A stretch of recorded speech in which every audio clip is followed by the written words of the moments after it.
தர்ம சம்ஸ்தாபனத்தின் தெய்வமான பகவான் ஸ்ரீகிருஷ்ணன் மற்றும் இந்து ஜனஜாகிருதி சமிதியின் ஊற்றுக்கண்ணாக விளங்கும் பராத்பர் குரு டாக்டர் ஜெயந்த பாலாஜி அட்டவலி ஆகியோரின் சரணங்களில் நமஸ்கரித்து இன்றைய இந்த சத்சங்கத்தை ஆரம்பிக்கலாம். நாம் தொடர்ந்து இப்போ பார்த்து வரக்கூடிய இந்த குரு மகிமை, சிஷ்யனுடைய கடமை, இது போன்ற பல விஷயங்கள் குரு சம்பந்தமாக நம்ம பார்த்து கொண்டிருக்கிறோம். அதில் இன்றைக்கு மிக முக்கியமான ஒரு விஷயத்தை நம்ம பார்க்க உள்ளோம். அதாவது ராஷ்டிர ரக்ஷணம், தர்ம ரக்ஷணம், அது இரண்டிலும் குருவினுடைய பங்கு என்ன, இது போன்ற பல விஷயங்களை இன்றைக்கு பார்க்க இருக்கிறோம். முதலாவது, குருவினுடைய படத்தை பூஜை அறையில் வைக்கலாமா அப்படின்னு பல பக்தர்கள், சிஷியர்கள் என்ன செய்ய, அந்த பக்தி அந்த பூஜை அறையில் அல்லது வரவேற்பறையில் அல்லது சமையல் அறையில் இல்லை அலுவலகத்தில் அந்த மாதிரி பல இடங்கள்ல வைப்பார்கள். ஒரே ஒரு விஷயம் நம்ம கவனத்தில் கொள்ள வேண்டும். அந்த படத்திற்கு உரிய மரியாதை, அது அந்த இடத்துல சப்தஸ்பர்ச ரூப ரச கந்த மற்றும் சக்தி சேர்ந்தே உள்ளது அப்படின்ற அந்த தத்துவம் இருக்கு இல்லையா? அதனால எந்த இடத்துல அந்த குரு படம் இருக்கோ அவருடைய அந்த முழு சைத்தன்யமும் அவரே அந்த இடத்துல இருக்கார் அப்படின்ற ஒரு ஆன்மீக உணர்வோடு அந்த படத்தை சுத்தப்படுத்தி தினமும் அதற்கு எப்படி தெய்வங்களுக்கு தூப தீப ஹாரத்தி காமிக்கிறோமோ, பூக்களை சார்த்துகிறோமோ, அதே போன்று அந்த குரு படத்திற்கும் எல்லாவற்றையும் அந்த மாதிரி செய்து அந்த மாதிரி அந்த படத்தை நம்ம வைத்துக் கொள்ளலாம்.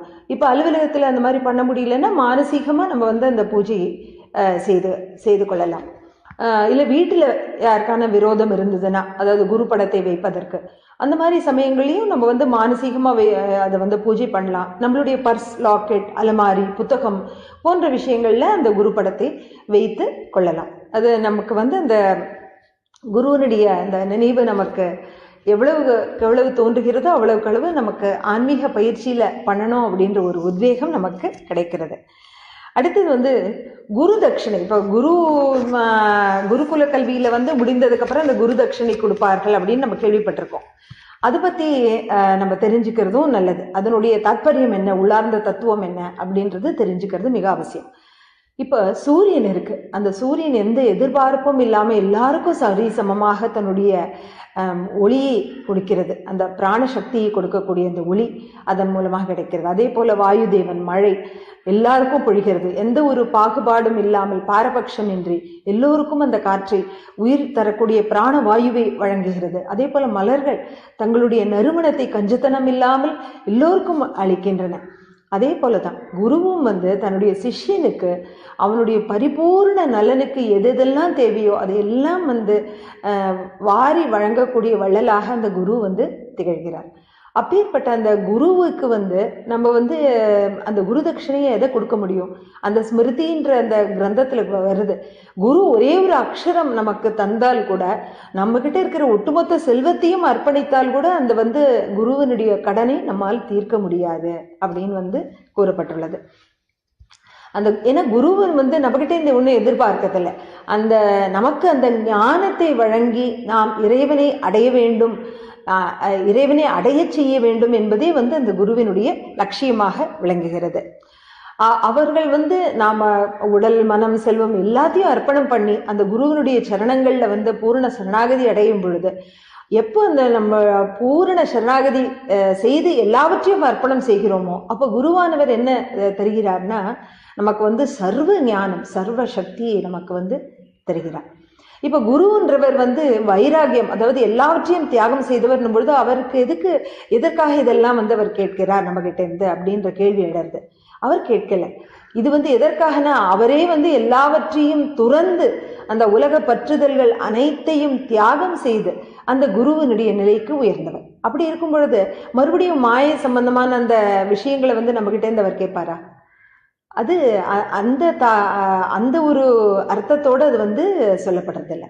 அது எதற்காக அவர் கேட்கிறார் அப்படின்னா, அவர் எப்படி அந்த உலக பற்றுதல்கள் அனைத்தையும் நீக்கி அந்த பரமானந்த அந்த அனுபவத்தை அவர் அனுபவிக்கிறாரோ, அத்தகைய ஒரு அனுபவம், ஆனந்த அனுபவம் நமக்கும் சித்திக்க வேண்டும், அந்த சிஷ்யனுக்கு அது கிடைக்க வேண்டும் என்பதற்காக, அவனுடைய உலக பற்றுதல்கள் அனைத்தும் நீங்க வேண்டும் என்பதற்காக, நான் எனது அப்படின்ற அந்த பற்றுதல்கள், அந்த உலக பற்றுதல்கள், செல்வம் மீது, சக மனிதர்கள் மீது அந்த பற்றுதல்கள் நீங்க வேண்டும் என்பதற்காக அவர் தியாகம் பண்ண சொல்கிறார். அது எல்லாவற்றையும் துறக்கிறது இல்லை, எல்லாவற்றின் மீது உள்ள பற்றுதலை துறப்பது. அது அந்த பற்றற்ற நிலைக்கு செல்வதற்காக அவர் இந்த மாதிரி அந்த குரு தட்சிணையாக நம்ம எல்லாத்தையும் அவருடைய காலடியில் நம்ம சமர்ப்பணம் செய்கிறோம். எப்போ நமக்கு அந்த தியாக மனப்பான்மை ஏற்பட்டு விட்டதோ அப்போ மறுபடியும் அவர் எதுவுமே கேட்கறதில்லை, நம்ம அதை எல்லாமே நமக்கே கொடுத்துடுறது. இது எப்படின்னா, நமக்கு மிகச்சிறந்த முன்னுதாரணம் எப்படி சிவாஜி மகாராஜனுடைய பூரண சாம்ராஜ்யத்தை சமர்த்த ராம்தாஸ் காலடிகளில் சமர்ப்பிக்கிறார். அவர் சமர்ப்பிச்ச மறு கஷணம் அவர் என்ன சொல்றார், சரி நானே ராஜாவா இருக்கேன், ஆனா என்னுடைய பிரதிநிதியா நான் உன்னை ஒப்படைக்கிறேன், நீ ராஜாவா இருந்து இதை மறுபடியும் நீயே பரிபாலனை பண்ண அப்படின்னு அந்த குருவனுடைய வார்த்தைக்கு கீழ்ப்படிந்து அந்த ஒரு சேவகனா அவர் அந்த ராஜாங்க பதவியை அவர் ஏற்றுக்கொள்கிறார். அடுத்தது குரு கிட்டே எப்படி நடந்து கொள்ள வேண்டும். இப்ப சாதாரண மனிதர்கள்கிட்டே நம்ம எவ்வளவு ஒரு மரியாதையோடு நடக்கும் பொழுது, அந்த குருவினிடம் அந்த சாஸ்திரத்துல கூறப்பட்டுள்ளது, அந்த குருவிடம் எவ்வளவு மரியாதையுடன் நடந்து கொள்ள வேண்டும். ஏன்னா இது ரொம்ப தேவை. இன்றைய காலகட்டத்துல அந்த மாணவர்கள் ஆசிரியர்கள் மீதோ அல்ல பேராசிரியர்கள் மீதோ ஒரு தாக்குதல் நடத்தக்கூடிய அளவு தரம் தாழ்ந்து விட்ட இந்த ஒரு காலகட்டத்துல இந்த குரு சிஷ்ய உறவு எவ்வளவு ஒரு உன்னதமானது. ஒரு சிஷ்யனாகப்பட்டவன் எவ்வளவு மரியாதை தர வேண்டும். அந்த குருவுக்கு முன்னாடி உட்கார கூட மாட்டான், அது அவருக்கு முன்னாடி சரி ஆசனமாக உட்கார கூட மாட்டான். அது போன்ற அந்த குரு உறங்க சென்ற பின்புதான் அவன் உறங்க செல்வான். அதே மாதிரி காலையில குரு எழுவதற்கு முன்பே அவன் எழுந்திருந்து அவருக்கு வேண்டிய எல்லா தேவைகளையும் அவன் அந்த சேவைகளை செய்து வைப்பான். இது போன்ற அந்த குரு அந்த சிஷ்யன் எப்படி நடந்து கொள்ள வேண்டும், அந்த ஒரு சாஸ்திரம். அதன் மூலமாக என்னன்னா, அது குரு எதிர்பார்க்கறது இல்லை, ஆனா அந்த சிஷ்யன் கிட்ட அத்தகைய ஒரு பணிவு, தியாக மனப்பான்மை, உடல் அளவிலான அந்த சேவை நடக்கும் பொழுதுதான் அவனுடைய அகம்பாவம் குறைகிறது. இது எல்லாம் அந்த சின்ன விதிக்கப்பட்டுள்ளது. இப்போ ஒரு சிஷ்யன் அந்த குருவை பார்க்கும் பொழுது எப்படி வணங்க வேண்டும். இப்போ நம்ம யாரையான நமக்கு தெரிஞ்சவர்களை பார்க்கும் பொழுது நம்ம புன்முறுவல் போர்த்து கைகளை கூப்பி அவர்களுக்கு நமஸ்காரம் செய்கிறோம். கொஞ்சம் சிறிது வயதுல பெரியவர்களாக இருந்தால் அவர்களுடைய கால்களை தொட்டு நம்ம வணங்குகிறோம் இல்லையா. இப்போ குரு பார்க்கும் பொழுது ஒரு சிஷ்யன் எந்த இடத்திலும் எந்த ஒரு நிலையிலும் எந்த ஒரு காலத்திலும் அந்த குருவை சந்திக்கும் பொழுது அவன் எப்படி வணங்க வேண்டும்னா, அவனுடைய தலை அவருடைய பாதங்களில் படுமாறு விழுந்து பணிந்து வணங்க வேண்டும். அது ஏன் அப்படின்னா, ஒரு விதத்துல அவனுடைய புத்தியை சரணாகதி செய்வதற்கு ஒப்பாகும். அதோடு கூட அவனுடைய தலை அவருடைய அந்த பாதங்களில் படும் பொழுது அந்த பிரம்மரந்திரம்னு சொல்லக்கூடிய இந்த குண்டலினியிலுடைய அந்த 7வது சக்கரம் அது திறந்து அதன் மூலமாக அந்த குருவிடமிருந்து சக்தியும் சைத்தன்யமும் அவனுடைய உடலுக்குள் பாய்கிறது. அந்த அந்த ஒரு சக்தி ஆனந்த அதிர்வலைகளை அவனால் உணர முடிகிறது. அடுத்தது, ஒவ்வொரு அந்த ஆன்மீகத்தில் ஈடுபடக்கூடிய ஒவ்வொரு சிஷ்யனுடைய வாழ்விலும் குரு பூர்ணிமா என்பது மிகவும் ஒரு மகத்துவம் நிறைந்த ஒரு நாளாகும். அதை பத்தி நம்ம கட்டாயமா தெரிஞ்சுக்கிறது ரொம்ப அவசியம். அந்த குரு பூர்ணிமா எதற்காக கொண்டாடுகிறோம்னா, அன்றைக்கு ஒரு நாளைக்கு நம்ம நன்றியை தெரிவிப்பதற்காக மட்டும் இல்லை. அன்றைக்கு அந்த குருவினுடைய கிருபாசீர்வாதமும் அவருடைய வார்த்தைகளுக்கு அப்பாற்பட்ட ஞானமும் 1000 மடங்கு அதிக அளவு செயல்பாட்டில் உள்ளது. அதனுடைய பலனை மிக அதிகபட்ச அளவு நம் பெற வேண்டும் என்பதற்காக அந்த குரு பூர்ணிமாவில் முழு மனதோடு நம்ம பங்கேற்க வேண்டும். வெறும் ஒரு பார்வையாளராக பங்கேற்பதில் எந்த பயனும் இல்லை. அதில் தன்னுடைய உடல் மனம் செல்வம் அனைத்தையும் தியாகம் செய்து அந்த குருவுக்காக அதை கொண்டாடுகிறோம் அப்படின்ற ஒரு நன்றிய உணர்ச்சியோடு அதை கொண்டாடுகிறோம். ஒரு உண்மையான சிஷ்யனுக்கு தினமுமே குரு பூர்ணிமா தான். ஏன்னா ஒவ்வொரு க்ஷணமும் அந்த குருவை நினைத்து நன்றி உணர்வு அவன் மனதில் நிரம்புகிறது. ஆனா எல்லாராலையும் அந்த மாதிரி செய்ய முடியாது இல்லையா. ஆரம்ப கட்டத்துல அந்த ஒரு பல்வதற்காக அவன் வந்து குரு சிந்தனையில அவன் வந்து ஆழ வேண்டும் என்பதற்காக அந்த குரு பூர்ணிமா வந்து கொண்டாடப்படுகிறது. அந்த சிஷ்யனுக்குடைய நலனுக்காக அந்த குரு வந்து அந்த குரு பூர்ணிமா கொண்டாடுவதற்கு அனுமதிக்கிறார். இப்ப குரு பூர்ணிமா வந்து நம்ம வியாச பூஜை அப்படின்னு சொல்றோம், வியாச பூர்ணிமா அப்படின்னு சொல்றோம் இல்லையா? அதற்கு ஒரு முக்கிய காரணம் இருக்கும். அதை வந்து நம்ம தெரிஞ்சுக்கிறது ரொம்ப அவசியம். அந்த மகரிஷி வியாசர் வந்து எப்பேற்பட்டவர்னா வேதங்களை வந்து 4ஆக வகுத்து நமக்கு கொடுத்தவர்.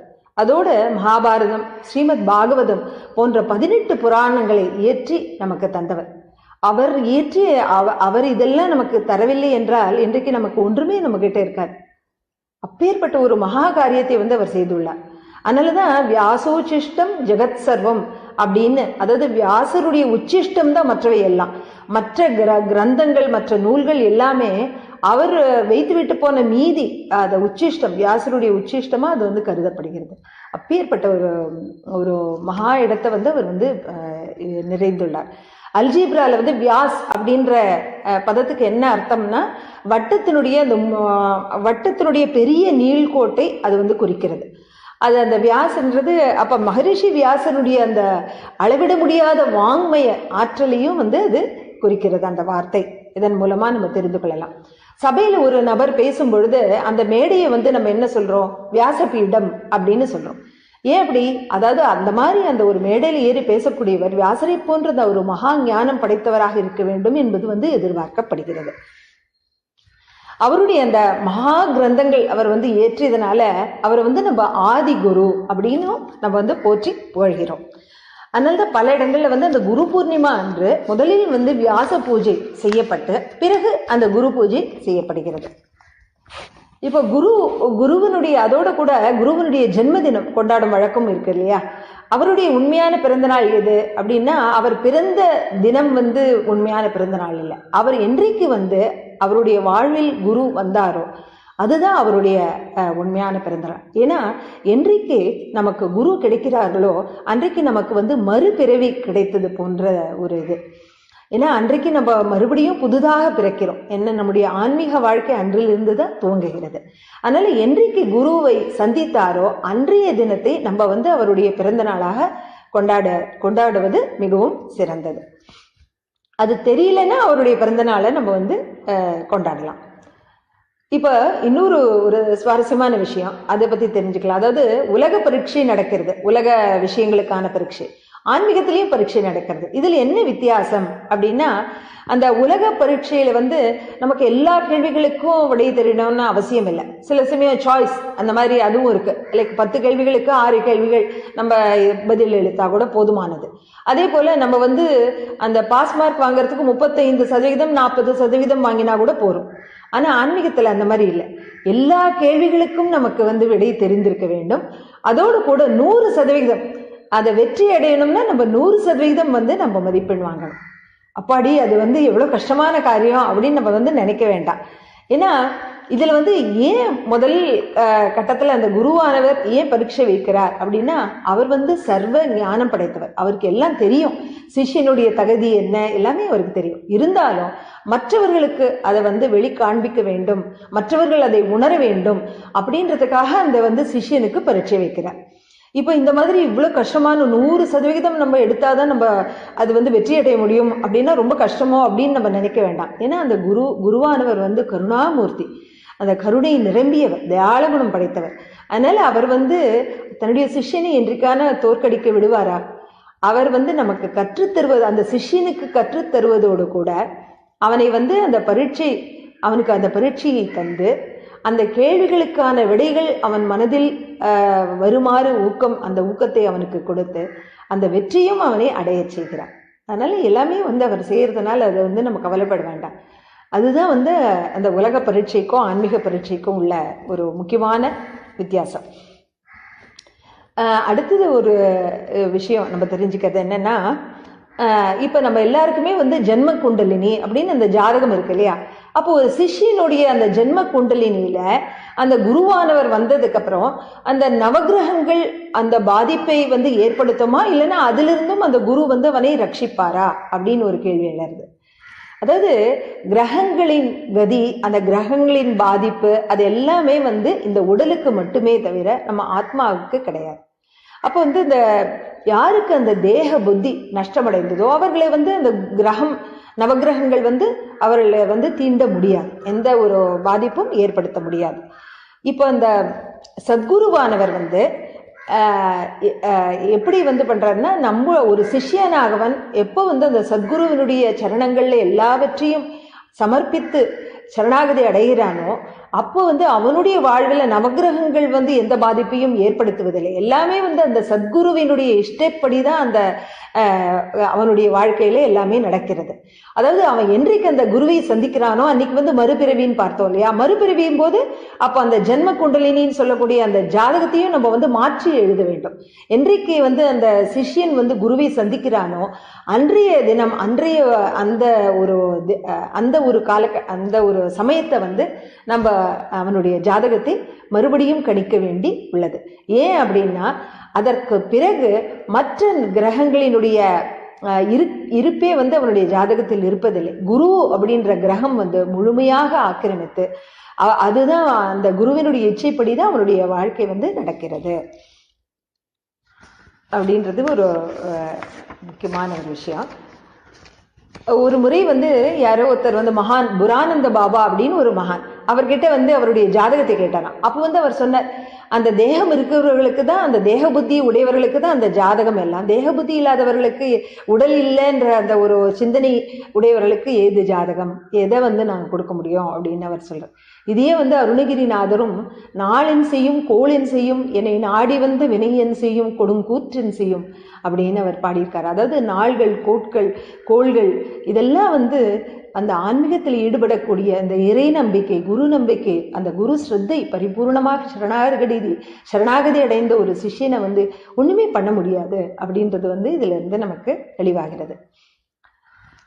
இப்போ ரொம்ப முக்கியமான ஒரு விஷயம், அதை நம்ம அந்த தலைப்பை நம்ம பார்க்கலாம். அதாவது ஒரு குருன்னா அவருக்கு வந்து அந்த சிஷ்யனுடைய ஆன்மீக முன்னேற்றம் ஏற்பட செய்வது அது மட்டும்தான் அவருடைய கடமையா, இல்ல அந்த ராஷ்டிர ரக்ஷணம், தேச ரக்ஷணம் அதுலேயும் வந்து குருவனுடைய பங்கு உள்ளதா அப்படின்றது தெரிஞ்சுக்கிறது ரொம்ப அவசியம். நம்ம குருவானவர் என்ன சொல்றோம், அதாவது அவர் வந்து ஒரு நடமாடும் தெய்வமா நம்ம பார்க்கக்கூடிய, அவருடன் பேசக்கூடிய ஒரு தெய்வமா நம்ம வந்து அவரை மதிக்கிறோம். இப்ப தெய்வத்தினுடைய விஷயம் என்ன அப்படின்னா, தெய்வத்துக்கு வந்து 2 விஷயங்கள் தெய்வங்கள் செய்கின்றன. ஒன்று அந்த பக்தர்களை பாதுகாப்பது, 2வது எப்பொழுதெல்லாம் அதர்மம் மேலோங்குகிறதோ அப்பொழுது அந்த அதர்மத்தை அழித்து தர்ம சம்ஸ்தாபனம் செய்வதற்காக அந்த அஸ்திர சஸ்திரங்களை உபயோகித்து அந்த தர்ம சம்ஸ்தாபனம், புனர்ஸ்தாபனம் செய்வது. இந்த தெய்வத்தினுடைய இந்த இன்னொரு பக்கமான இந்த மாரக சக்தி அப்படின்றத வந்து நம்ம மறந்து விடுகிறோம். இப்ப அந்த குரு வந்து இறைவனுடைய அம்சம், குருவும் இறைவனும் ஒன்று அப்படின்னும் பொழுது அப்ப அந்த குருவுக்கும் அந்த கடமை இருக்கு இல்லையா? எப்போ வந்து அந்த தர்ம பந்துக்கள் வந்து ஒரு துன்பத்தில் ஆழ்கிறார்களோ அப்ப அவர்கள் மீது அவருக்கு நிச்சயமா கருணை சுரக்கும் இல்லையா? அந்த மாதிரியான ஒரு நிலை ஏற்படும் போது, அந்த ராஷ்டிரத்திற்கும் தர்மத்திற்கும் அந்த மாதிரி ஒரு கஷ்டமான ஒரு நிலை ஏற்படும் பொழுது, ஒரு சங்கடமான நிலை ஏற்படும் பொழுது அதை பார்த்து அதை சரி செய்ய வேண்டியது அந்த குருவின் கடமை என்பது அவர் நிச்சயமா வந்து உணர்ந்திருப்பார். இதற்கு வந்து சில உதாரணங்கள், ஒரு மிகச்சிறந்த சில உதாரணங்களை வந்து நம்ம பார்த்தா அதனுடைய மகிமை நமக்கு அதுல வந்து நமக்கு எல்லாம் இருக்க வேண்டிய ஒரு இது. அவர் வந்து தக்ஷசீலா அதனுடைய ஆச்சாரியராக விளங்கியவர். அதோடு கூட வித்யாதானம் செய்வதோடு அவருடைய கடமையை வந்து முடிந்து விட்டதாக அவர் வந்து கருதவில்லை. அந்த சந்திரகுப்தர் போன்ற பல சிஷ்யர்களை அவர்களுக்குள்ள அந்த க்ஷாத்திர விருத்தியை, அந்த வீர உணர்ச்சியை உண்டாக்கி அப்பொழுது பாரதத்தை தாக்கி வந்த அந்த அயல் நாட்டு கிரேக்க படையை முறியடிக்க செய்தார். மறுபடியும் பாரதத்தை வந்து ரட்சணம் செய்து அந்த ஒருங்கிணைப்பு செய்யக்கூடிய அந்த மிகப்பெரிய பணியை வந்து ஆரிய சாணக்கியர் வந்து செய்தார். அவர் குரு ஸ்தானம் வகித்த பொழுதும் அந்த ராஷ்டிர ரக்ஷணம், தர்ம ரக்ஷணம் அந்த காரியத்திற்கு வந்து எவ்வளவு ஒரு பிராதானியம் கொடுத்தார் அப்படின்றது இதுல இருந்து நமக்கு புரிகிறது. அடுத்தது வந்து சமர்த்த ராமதாஸ் சுவாமிகள். அவர் வந்து பிரத்யட்சமாக பிரபு ஸ்ரீ ராமச்சந்திரனை வந்து அவருடைய தரிசனம் அவருக்கு கிடைச்சிருக்கு. அப்போ அதோடு அவர் வந்து ராமநாம ஜபம் அதுல மாத்திரம் அவர் வந்து திருப்தி அடைந்து அவருடைய வாழ்க்கையை வந்து அவர் வந்து செலவழிக்கல இல்லையா? அவர் என்ன பண்ணினார், அந்த சமூகத்துல வந்து பலோபாசனையை ஏற்படுத்தி எல்லா இடங்களிலும் ஹனுமானின் உபாசனை, ஹனுமானின் கோவில்கள் அதனை ஸ்தாபனம் செய்து அவர்களை மறுபடியும் வீர உணர்ச்சி மிக்கவர்களாக செய்தார். எல்லாவற்றை காட்டிலும் வந்து மணி மகுடமாக சத்ரபதி சிவாஜி மகாராஜ் மூலமாக ஹிந்துவி ஸ்வராஜ்யத்தை வந்து அவர் நிர்மாணம் செய்தார். இப்ப தற்காலத்துல பார்த்தோம்னா சுவாமி வரதானந்த பாரதி, காட்டே சுவாமிஜி போன்றோர் அவர்களும் வந்து அந்த ஒரு பக்கம் ஆன்மீகம், அந்த சிஷ்யர்களுடைய ஆன்மீக முன்னேற்றம், தர்ம போதனை அதையெல்லாம் அவர்கள் செய்தாலும் கூட தங்களுடைய அந்த கூர்மையான எழுத்துக்களால் அந்த ஹிந்து உறக்கத்தில் இருந்த அந்த ஹிந்து சமூகத்தினை தட்டி எழுப்பி அவர்களுக்குள் அந்த வீர உணர்ச்சியை புகட்டி அந்த ராஷ்டிர ரக்ஷணத்திற்காக, தர்ம ரக்ஷணத்திற்காக அவர்களை வந்து விழித்தெழச் செய்தவர்கள் இந்த குருமார்கள். ஆனால் இன்றைக்கு இது போன்ற உதாரணங்கள் வந்து வெகு சிலதான் நமக்கு வந்து தெரிகிறது. பலர் வந்து தங்களுடைய உபாசனை மார்க்கத்தை விட்டு இதற்காக வந்து அவர்கள் தேசத்திற்காகவோ அல்ல தர்மத்திற்கு ரக்ஷணத்திற்காகவோ அவர்கள் வந்து பாடுபட முன் வருவதில்லை.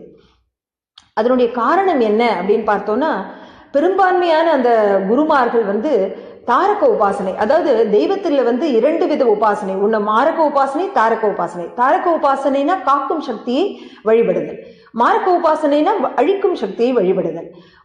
பெரும்பான்மையோர் வந்து அந்த தாரக உபாசனை செய்வதனால அவர்களுக்குள்ள அந்த தாரக இயல்பு தான் அதிகமா இருக்கு, அதாவது சகிப்புத்தன்மை அதிகமா இருக்கு. அதனால தங்களுடைய சம்பிரதாயம், தங்களுடைய வழிபாடு அதோடு அவர்கள் நின்று விடுகிறார்கள். அந்த ராஷ்டிர ரக்ஷணம், தர்ம ரக்ஷணம் பற்றி அவர்கள் வந்து அதிகமாக சிந்திப்பதில்லை. அதோட இன்னொரு காரணம் என்ன அப்படின்னா, அவர்களுடைய குருமார்கள் அவர்களுக்கு என்ன கற்றுக் கொடுத்தார்களோ அது வரைக்கும் அவர்கள் வந்து அப்படியே அந்த பரம்பரையா சொல்லி தருகிறார்கள். அவர்களுடைய குருமார்கள் வந்து அவர்களுக்கு இதை பத்தி அந்த ராஷ்டிர ரக்ஷணம், தர்ம ரக்ஷணம் பற்றி சொல்லிக் கொடுக்கவில்லை என்றால் அவர்களும் அதை பற்றி சிந்திப்பதில்லை. சில சமயங்கள்ல வந்து அந்த காலத்துல அதற்கான ஒரு அவசியமும் இல்லாம இருந்தது. ஏன்னா அந்த ஒரு உன்னத ஸ்திதியில அந்த மாதிரி இருந்தது. மூன்றாவது வந்து சிலர் வந்து அந்த குருன்ற அந்த ஸ்தானத்திற்கே தகுதி உடையவர்களா இல்லாம இருக்கலாம், அதுவும் ஒரு காரணம். நாலாவது, சில குருமார்களிடம் அந்த அகம்பாவம் இருக்கிறதுனால அது ரொம்ப முக்கிய காரணம். ஏன்னா மற்ற குருமார்கள் வந்து இந்த ராஷ்டிர ரக்ஷணம், தர்ம ரக்ஷணத்திற்காக பாடுபடும் பொழுது அவர்களிடமிருந்து கற்றுக்கொள்ள வேண்டும் என்ற ஒரு மனப்பாங்கு இவர்களிடம் காணப்படுவது இல்லை. ஐந்தாவது வந்து புகழ், பணத்திற்காக ஆசைப்பட்டு அந்த மாதிரி ஆசைப்படக்கூடிய ஒருவர் வந்து அசுர சக்திகளின் பிடியில் மாட்டிக்கொள்கிறார். அப்போ வந்து அந்த அசுர சக்திகள் வந்து தர்ம ரக்ஷணத்திற்காக இல்ல தேச ரக்ஷணத்திற்காக பாடுபடுவதற்கு அவருக்கு வந்து அவை வந்து விடுவதில்லை. அதனாலேயும் அவர்கள் வந்து செய்ய முடிய மாட்டேங்கிறது. இன்றைய இந்த குருமார்களின் மூலமாக இந்த ராஷ்டிர தர்ம ரக்ஷணத்திற்காக போதனை வழங்குவது ஏன் அவ்வளவு அவசியம், இன்றைய காலகட்டம் என்ன அப்படின்னு பார்க்கும் பொழுது, எப்பவுமே அமைதியான ஒரு காலகட்டத்தில் வந்து என்ன முக்கியமாக கருதப்படுறதுன்னா, அதாவது இறைவனை அடைவதற்குரிய போதனை வந்து அதுதான் பிராதானியம் வழங்கப்படுகிறது. ஆனால் ஆபத்து காலத்துல வந்து அந்த தேச ரக்ஷணம், தர்ம ரக்ஷணம் அது வந்து அதிக முக்கியத்துவம் வாய்ந்ததாக கருதப்படுகிறது. ஏன்னா எந்த ஒரு இடத்துல தேசம் வந்து பாதுகாப்பா இல்லையோ, தர்மம் வந்து மிக தாழ்ந்த நிலையில் உள்ளதோ, அந்த மாதிரியான ஒரு ஆபத்து காலத்துல எப்படி நம்மளால வந்து நிம்மதியாக சாதனை செய்ய முடியும்? சாதனை செய்வதற்குரிய ஒரு அனுகூலமான சூழ்நிலையே இல்லாத பொழுது அதற்கு முக்கியத்துவம் எது அளிக்கணும்னா அந்த தர்மத்தை பாதுகாப்பதற்கு முக்கியத்துவம் அளிக்க வேண்டும். அதுதான் வந்து ஒரு குருவினுடைய முக்கிய கடமையாகிறது. அதுவும் இல்லாம இப்ப மாயில இருந்து கொண்டு அந்த குருவானவர் பிரம்மத்துவத்தை அடைகிறார். அப்ப தான் பிரம்மத்துவத்தை அடைந்த பொழுது அவர்களுக்குள்ளேயும் அந்த மாயையிலும் அந்த பிரம்மத்துவத்தை காண்பது மிகவும் அவசியம் இல்லையா? அது எப்ப தோணும்னா அந்த மற்ற விஷயங்கள்லயும் அந்த தர்ம நிலைநாட்டப்பட வேண்டும் என்ற ஒரு கடமை வந்து அவருக்கு இருக்கிறது. அதாவது இன்றைய காலத்தின் அவசியம் என்னன்னா, அதனால ஒரு குரு, சிஷ்யன், சமூகம், அரசாங்கம் ஆகிய அனைத்துமே அந்த தேச ரக்ஷணம், தர்ம ரக்ஷணம் ஆகிய இரண்டையும் வந்து பேணி காப்பது மிகவும் அவசியமாகிறது இன்றைய காலகட்டத்தில். இன்றைக்கு வந்து இன்னொரு ஒரு முக்கியமான பிரச்சனை என்னன்னா, அந்த மீடியாக்கள்ல உள்ள சில தர்ம விரோத சக்திகள் தர்மத்திற்காகவும் கலாச்சார மேம்பாட்டிற்காகவும் பெரும்பங்கு வகித்த ஒரு மகான்கள் அவர்களுடைய பங்கேற்பை வந்து அதை அங்கீகரிக்காமல் இருப்பதோடு கூட அவர்களை மலினப்படுத்தவும் வந்து முயற்சி செய்கிறார்கள். அவர்கள் மீது பல குற்றச்சாட்டுகளை வந்து நிரூபணமாகாத பல குற்றச்சாட்டுகளை சுமத்தி அவர்களுடைய பெயரை அவமானப்படுத்தி அந்த மாதிரி பல விதங்களில் அந்த வந்து ஒரு சீர்கேடு நடைபெறுகிறது. ஆனா இன்னொரு பக்கத்துல வந்து மேற்கத்திய கலாச்சார முகத்தால் அழியக்கூடிய அந்த இளைஞர் கூட்டம், அந்த பெருகி வரும் பலாத்காரம், அந்த போதைப் பொருள்களுக்கு அடிமையாகும் பழக்கம், இதை எதிர்த்து வந்து அவர்கள் எந்த விதத்திலையும் அவர்கள் வந்து செயல்படுவதாக தெரிவதில்லை. இப்ப வந்து பிரேக்கிங் நியூஸ்ல என்ன போடுறாங்க, 31வது டிசம்பர் அன்னைக்கு எவ்வளவு மது விற்பனை ஆயிடுத்து, இல்ல அந்த சினிமா நடிகைகள் எவ்வளவு குறைந்த அளவு ஆடை அணிந்தார்கள், இல்ல யாரோட வந்து திருமணம் செய்து கொள்ளாமல் உறவு வைத்துக் கொள்கிறார்கள். இது போன்ற செய்திகள் தான் வந்து பிரேக்கிங் நியூஸா வரக்கூடிய ஒரு பரிதாபகர நிலை இன்றைக்கு இருக்கு. இதனால என்ன ஒரு முக்கியமான பாதிப்புன்னா, சாதாரண ஹிந்துவனுடைய நம்பிக்கையை தகர்த்து அந்த தர்ம வழியை விட்டு விலகச் செய்வதற்கான முயற்சிகள் இவை. அதனால இதை வந்து ரொம்ப முக்கியமா இதை தடுத்து நிறுத்துவது வந்து ஒவ்வொருத்தருடைய கடமையாகிறது. இத்தகைய ஒரு தாழ்நிலையில இருக்கிறதுனாலதான் அந்த இந்து சமூகத்தினரால வந்து உண்மையான குரு யார், போலி குரு யார் என்பதை வந்து அவர்களால் வந்து தெரிந்து கொள்ள, அடையாளம் காண முடிவதில்லை. இது வந்து ஒரு சுவாரஸ்யமான சம்பவம். அதாவது போலி குருவை பத்தி ரமண மகரிஷி வந்து ஒரு முறை அவரை பார்ப்பதற்காக ஒரு சாமியார் கூட்டம் வந்தது. அந்த சாமியார் கூட்டம் வந்து மது அறிந்து விட்டு வந்திருந்தது. அவர்கள் என்ன சொன்னார்கள், நாங்கள் வந்து பொதிகை மலையிலிருந்து அகஸ்திய முனிவர் எங்களை அனுப்பியுள்ளார்கள், உங்களுடைய உடலில் வந்து ஏதோ ஒரு சின்ன கோளாறு இருக்கு, அதை சரி செய்து விட்டு உங்களுக்கு வந்து தீட்சையை கொடுக்க சொல்லியிருக்கிறார்கள் அப்படின்னு அவங்க வந்து சொன்னாங்க. அப்ப வந்து ரமண பகவான் வந்து ஒண்ணுமே சொல்லாம ஒரு புன்னகையோட அவர் அமைதியா இருந்திருக்கார். ஆனா அந்த இடத்துல அவருடைய சிஷ்யரான பெருமாள் சுவாமின்னு ஒருத்தர், அவர் என்ன பண்ணாருன்னா, அப்படியா, அப்ப அதே அகஸ்திய முனிவர் எங்ககிட்டயும் வந்து நீங்க வருவீங்கன்னு சொல்லியிருக்காங்க, ஆனால் பெரிய கோட்டை அடுப்பை வந்து மூட்டி அதுல பெரிய அண்டாவை வந்து நல்ல பழுக்க காய்ச்சி அதுல உங்களை எல்லாம் போட சொல்லியிருக்காரு. ஏய் யார் அங்க, நீ போய் அந்த கோட்டை அடுப்பை மூட்டி இவங்க வந்துட்டாங்க பாரு அப்படின்னு சொன்ன உடனே அந்த சாமியார் கூட்டம் அங்கிருந்து தப்பிச்சோம் பழச்சோம் அப்படின்னு ஓடி போயிடுது அப்படின்ற அந்த ஒரு சம்பவம் இதுல இருந்து தெரியுது. இன்னொரு முறை வந்து காளஹஸ்தியிலேருந்து அவரும் ஒரு போலி சாமியார், அவர் வந்து ரமண பகவானை பார்க்கறதுக்காக வரார். பார்க்க வரும்பொழுது அவர் என்ன சொல்றாருன்னா, எனக்கு வந்து ஈஸ்வரன் கனவில் தோன்றி உங்களுக்கு உபதேசம் தருமாறு சொன்னார் அப்படின்னு. அதுக்கு வந்து ரமண பகவான் வந்து சிரிச்சுட்டே, அதே ஈஸ்வரன் என்னுடைய கனவிலும் தோன்றி வந்து உங்களுடைய உபதேசம் ஏற்றுக்கொள்ளணும்னு அவர் என்கிட்ட எப்ப சொல்றாரோ அப்ப நான் எடுத்துக்கிறேன் அப்படின்னு அவர் சொல்றார். அதாவது இவ்வளவு ஒரு உன்னதமான இந்த சில தினங்களா அந்த குரு சிஷ்ய பரம்பரை பத்தி, குரு மந்திரம் பத்தி, குரு பிராப்தி பத்தி, இது போன்ற பல விஷயங்களை நம்ம வந்து இவ்வளவு ஒரு அபூர்வ ஒரு அனன்ய அந்த ஞானத்தை வந்து நமக்கு தரக்கூடியவர் சனாதன் சன்ஸ்தாவின் ஸ்தாபகரான பராத்பர் குரு டாக்டர் ஜெயந்த பாலாஜி அட்டவலே. இன்றைக்கு வந்து அவரை பற்றியும் நம்ம வந்து சிறிது தெரிந்து கொள்ளலாம். அதாவது கிருஷ்ணம் வந்தே ஜெகத்குரும் அப்படின்னு வந்து கூறப்படுகிறது. இது ஏன் அப்படின்னா, அந்த பகவான் ஸ்ரீ கிருஷ்ணன் வந்து அர்ஜுனனுக்கு தர்ம போதனை மட்டும் வழங்கவில்லை, அதோடு கூட அவனுடைய வீர உணர்ச்சியை தட்டி எழுப்பி போரிடவும் தூண்டினார் இல்லையா. அந்த அதர்மிகளோடு போரிட வேண்டும் அப்படின்னு வந்து அவர் சொன்னார். அதனால்தான் வந்து அவரை வந்து நம்ம அந்த கிருஷ்ணம் வந்தே ஜெகத்குரும் அப்படின்னு நம்ம போற்றி புகழ்கிறோம். அதாவது ராஷ்டிர தர்ம ரக்ஷணம் வந்து அது வந்து காலத்திற்கேற்ற சாதனை. அது வந்து சில குருமார்கள் தான் அது வந்து செய்கிறார்கள், எல்லாராலையும் அதை பண்ண முடியல. அத்தகைய அந்த குருமார்கள்ல முதன்மையாக திகழ்பவர் வந்து பராத்பர் குரு டாக்டர் ஜெயந்த பாலாஜி அட்டவலே. நம்ம வந்து சுருக்கமாக அன்பாக அவரை வந்து பரம்பூஜ்ய டாக்டர் அப்படின்னு வந்து அழைக்கிறோம். இறைவனுடைய அவதாரங்கள்ல பரிபூர்ண அவதாரம்னு நம்ம எதை சொல்றோம், பகவான் ஸ்ரீ கிருஷ்ணனுடைய அவதாரத்தை. அந்த இவருடைய ஜீவன் சரித்திர பரம்பூஜ்ய டாக்டருடைய ஜீவன் சரித்திரத்தை பார்க்கும் பொழுது அந்த கிருஷ்ணனுக்கு நிகரான அந்த பிராம தேஜஸ், சாத்திர தேஜஸ் அதெல்லாம் வந்து இவர்கிட்ட நிரம்பி இருக்கிறது நம்மால வந்து உணர முடியும். அந்த தேசபக்தி, அந்த தர்ம பக்தி, அதனால அந்த ஜொலிக்கக்கூடிய அந்த யஜ்ய குண்டத்துல வந்து தன்னுடைய வாழ்க்கையே ஒரு பவித்திர ஆகுதி ஆக்கினவர் பரம்பூஜ்ய டாக்டர் அவர்கள். அதாவது தர்ம வழியை விட்டு கலாச்சார பெருமையெல்லாம் மறந்து ஒழிந்து அந்த மோகத்துல, அந்த மாயா மோகத்துல சிக்குண்ட அந்த ஹிந்து சமூகத்தினர் வந்து தன்னுடைய தார்மீக நூல்கள் மூலமாக அந்த அவர்களிடையே மறுபடியும் அந்த ஹிந்து தர்மங்கள்னா என்ன, ஹிந்து கர்மாக்களை எப்படி செய்ய வேண்டும், கலாச்சாரத்தை வந்து எப்படி நம்ம வந்து பாதுகாக்க வேண்டும், இது போன்ற பல விஷயங்களை அவர்களுக்கு வந்து போதனை அளித்து அந்த அதாவது எப்படி ஒரு மகோன்னத காரியம்னா வியாசருடைய ஒரு மகோன்னத காரியத்தை வந்து அவர் வந்து செய்து வந்துள்ளார். அடுத்து பரம்பூஜ்ய டாக்டரால் வந்து அந்த அவர் வந்து பலவித ஆராய்ச்சிகள் வந்து மேற்கொண்டிருக்கிறார், விஞ்ஞான ஆராய்ச்சிகள். அது வந்து ஆன்மீகம், ஹிந்து தர்மம், சூக்ஷ்ம உலகம் சம்பந்தமான பல்வேறு ஆராய்ச்சிகள், அதோடு கூட வழிகாட்டுதலும் வந்து வழங்கியுள்ளார். அதன் மூலமாக பல அயல்நாட்டு சிஷியர்கள் வந்து அவர்கள் ஹிந்து தர்மப்படி ஆன்மீக பயிற்சி செய்து மிக உன்னத நிலையை அடைந்துள்ளனர். அது எப்படின்னா அவர்கள் மூலமா இப்ப நம்மளுடைய சனாதன தர்மக்குடி அந்த 7 சமுத்திரங்களுக்கு அப்பால் மிக உயரமாக பறக்கக்கூடிய நிலையை அவர்கள் வந்து செய்து வந்துள்ளனர். அதாவது எப்படி இன்னொரு சுவாமி விவேகானந்தர் போன்ற ஒரு காரியத்தை வந்து அவர்கள் செய்து வருகின்றனர். இது எப்படி தோன்றுகிறது அப்படின்னா, நாயன்மார்கள்ல நம்ம 63 நாயன்மார்கள்ல பார்த்தோம்னா ஒரு பெயர் வந்து அப்பாலும் அடி சார்ந்தார் அப்படின்னு இருக்கும். அது வந்து இவர்களை தான் குறிக்கிறது. அதாவது மேலை நாடுகள் எங்கோ ஏதோ ஒரு கலாச்சாரத்தில் பிறந்து சனாதன தர்மத்தை பின்பற்றுவதோடு மட்டுமல்லாமல் அதனுடைய அந்த அந்த பிரபாவத்தை உலகெங்கும் ஒளி வீசி பட்டொளி வீசி பறக்க செய்கிறார்கள் இல்லையா. அவர்கள் எல்லாருமே வந்து அப்பாலும் அடி சார்ந்த அடிகளார் தான். எல்லா தானங்களை காட்டிலும் ஞான தானம் வந்து மிகவும் மிகவும் அவசியமான ஒன்று. அது சம்பந்தமா பரம்பூஜ்ய டாக்டருடைய வியாபகமான காரியங்கள் என்ன அப்படின்றதையும் நம்ம தெரிந்து கொள்ளலாம்.